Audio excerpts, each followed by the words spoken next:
This video is brought to you in part by Zeal Sound and viewers like you.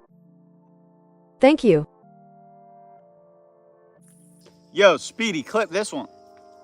I was taking enough benzos to take down an elephant. At 18 years old, Lil Xan, whose real name is Nicholas Diego Llanos, told us he was first prescribed 0.5 milligram of a benzo to manage what he described as intense anxiety. I was probably taking 12 2 milligrams to 14 2 milligrams a day. It was just that moment, you know, like, if I keep doing this, I'm gonna die soon. I really miss 2016 rap, like the SoundCloud era. I understand everybody didn't focus on lyrics, but I felt like everybody really wanted to express themselves and really make songs around that time, regardless if it was a feel good or, you know, an emotional track. You know, from the X's to the Juices to the Peeps to the Trippies. You had songs like Jocelyn Flores, F Love, even Betrayed. Like I'm saying, those were songs that were like really about being cautious of yourself, you know. And a lot of those artists, they actually passed away, or they had a lot of struggles, you know, because they were open about the things that they were doing, and they were actively doing it while they were getting famous. And it hindered a lot of people's careers. It ended a lot of lives. It was a sad time. You know, it was a good time, but it was also a sad time. And Lil Xan, the artist that we're going to be speaking on today, is actually one of the artists that really struggled and shared the same problems and habits and issues and hardships that a lot of artists do face and did face at that time. So today we're going to probably not go through the whole story, but we're going to talk about Lil Xan's fight with addiction and overcoming it. But I just want to, you know, give him his flowers for even still being here. But you know what? I've been getting calls from all the people, all the higher ups telling me, you gotta do it. So I guess, you know what? I'm gonna hop on the plane and I'm gonna do it. And I just found out my dad is a crackhead. No, stop. I just found out my dad is a kid. Yo, stat. Yo, look, they're really trying to take me off live right now. I got it. You know how viral that video is gonna go? Alright. I want to show y'all what mental illness looks like. Want to know why I'm doing that? Because of all this materialist in the world. And when they won't let you do, I'm owned. I'm a slave.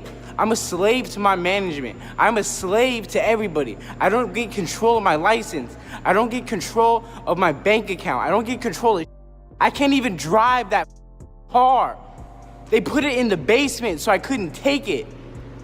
I know I don't have a license, but if I have someone with the license, I could take it. So He first emerged in like 2017, late 2017, with a few releases. You know, Betrayed was probably just the biggest one. Debuted number 64 on the Hot 100.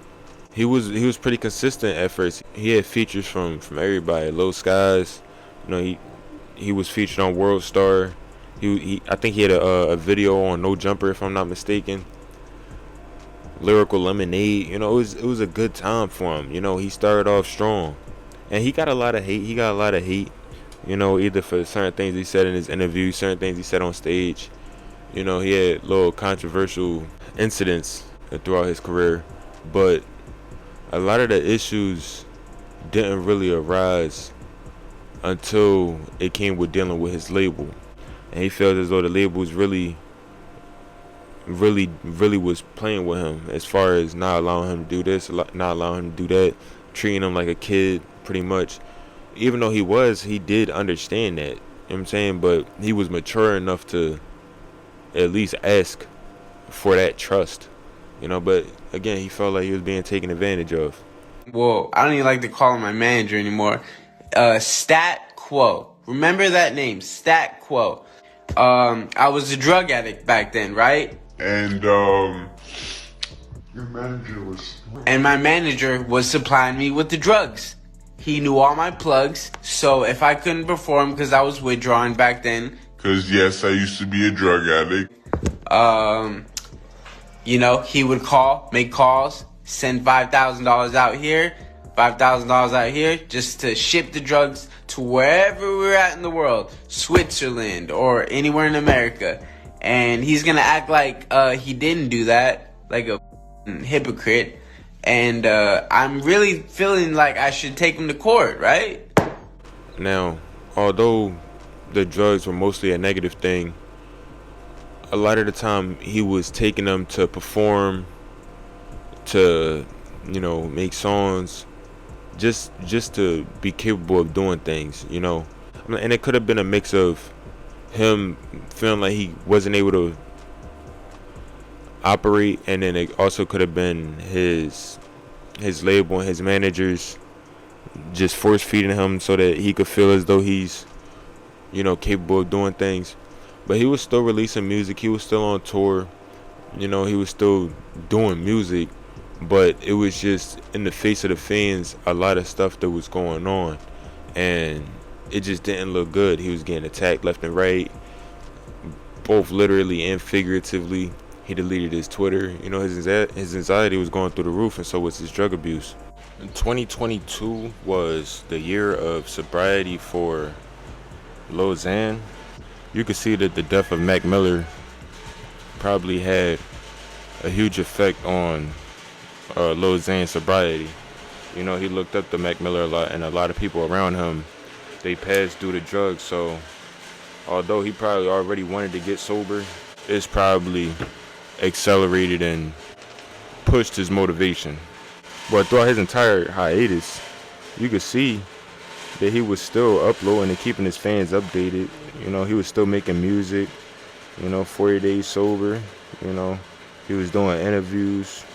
It's not like he was just out of the game and took a step back or whatever, you know. He kind of did a little bit, but he still wanted to let people know that he was around. You know, and it's crazy because stories don't always end like this. Being open and honest and transparent, it doesn't really go like that all the time. That's why I feel like Lil Xan really a soldier. You know what I'm saying? You see, he cleaned up, he's smiling, his skin looking clearer. Like I say, he was dropping music and he was staying relevant, or at least staying relevant to his fans. And he really made sure that his mental and his spirit was, you know, at least it looks that way. It's so crazy because randomly I was just thinking about, like, yo, what happened to Lil Xan? You know what I'm saying? Hopefully nothing happened to him like something happened to everybody else. I realized he was doing tours. I'm like, okay, so he's still around. He's still dropping music. His YouTube's still active. He dropped a song 4 months ago. Then I seen this. I'm like, hold up for a second. Hold up. He's dropping little projects, little mixtapes. And then he even finished up the Diego project. Hold up, look, man, he's smiling, he happy. You could tell he was in a good place, bro. Probably not dealing with the same issues as far as management and labels go. See, look, Diego project's complete. Secret website coming soon for the fans. See? And then here it go right here. The post that was dedicated to the fans and really to anybody that wanted to know what Lil Xan was doing. I know I've talked about this project for years, but it was impossible to put together when I was strung out off pills. But now with 2 years of sobriety, I finally finished it. The true definition of putting blood, sweat, and tears into something. I don't have a release date yet, but I know it'll be out within the next 3 months, or maybe even sooner. I love you guys and appreciate the people who stuck around. Y'all are the best. Why should they trust you this time that you're not going to go MIA on? What I love most about my fan base, they were very patient. They work on myself as just a human being. Because it was like I needed the drink. Anxiety, right? Yeah, I needed to kind of like get that monkey off your back. Yeah, just yeah. like I was the same way. Man, I would just get like so panicked for no reason, just doing stuff like this. Yeah. And so that's why I would take Xanax, but in reality, the Xanax was causing more anxiety. Right, yeah. And at that house is where it would get really bad. And it was only the last 3 months that I was smoking them and stuff. And I had ran out and I was just rummaging through like the tin foil and stuff. And I looked at myself in the mirror and like, I don't know if it was just me, but I could start seeing like the lines, you know, when you get like real skinny or like you know, when you see someone like that, like a tweaker kind of, and I was like, oh, I can't go out like this. Diego's my real name. I used to be on a lot of Xanax for like 4 or 5 years. Yeah, you feel good. It gives you like a false sense of confidence.